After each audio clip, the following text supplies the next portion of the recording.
Terre Haute was very rural, certainly not a big city at all, and there was an attempt at some culture there because Indiana State University was housed there, and a couple of other schools, and they had some kind of an orchestra and a junior league, and and a big Christmas ball and right after New Year's, so or a winter festival, whatever it was. So where you got to dress up, but it was very rural. The workforce in the shop was very country. In the steel mill that I worked in, there were several of the guys who were supervisors in the plant who were also farmers. And a couple of them I knew very well that they were supervisors. That was their full-time job, but also in their off hours they worked a farm, maybe with a couple of their brothers, raised cattle and had crops and whatever else, because they were farm people. So and I wasn't used to that. I was not a big city boy, but I was mainly a city boy, and so it was a little different.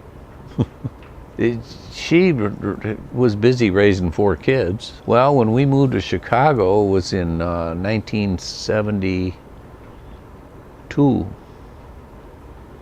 So, Danny was in high school. David was 11 years old.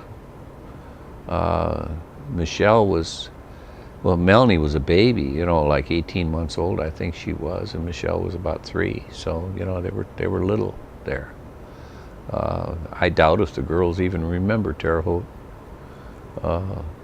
Maybe little squibs of it here and there, but they were awfully young. And Danny was in high school there. He played football, and he got tired of getting banged around by these big 200-pound farm boys, But he played football and did pretty well. David got heavily involved in the Boy Scouts and went to the National Jamboree, and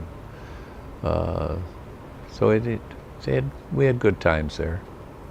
We had some good friends. Most of our friends were professors at the university, Indiana State University, because the subdivision we lived in out at south of town was mostly school university professors lived there, and so they were neighbors and friends too. So that's who we socialized with for the most part.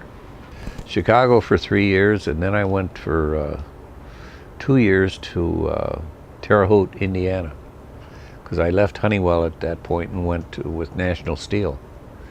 And I was a negotiator for National Steel Labor Relations.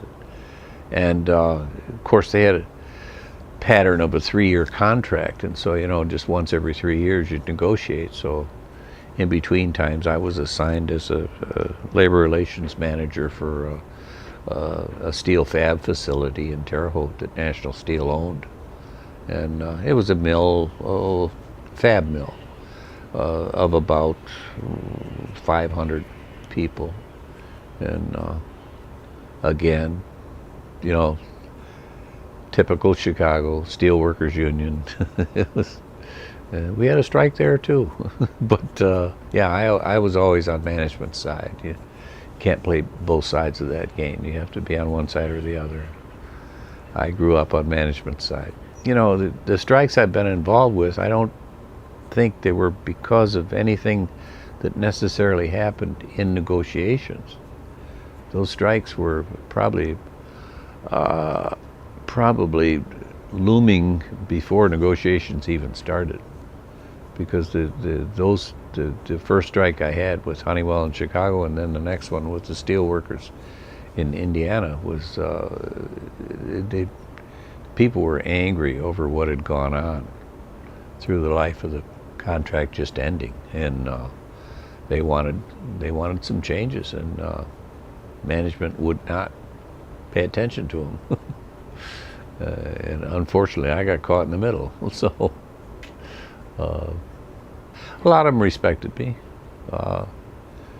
Through the years, I think some of the most respectful relationships I've had have been with a couple guys I can think of that were Teamsters, but and in the steelworkers, there were some guys in the upper echelon of the steelworkers that I had met in Washington, and I dealt with, pretty regularly.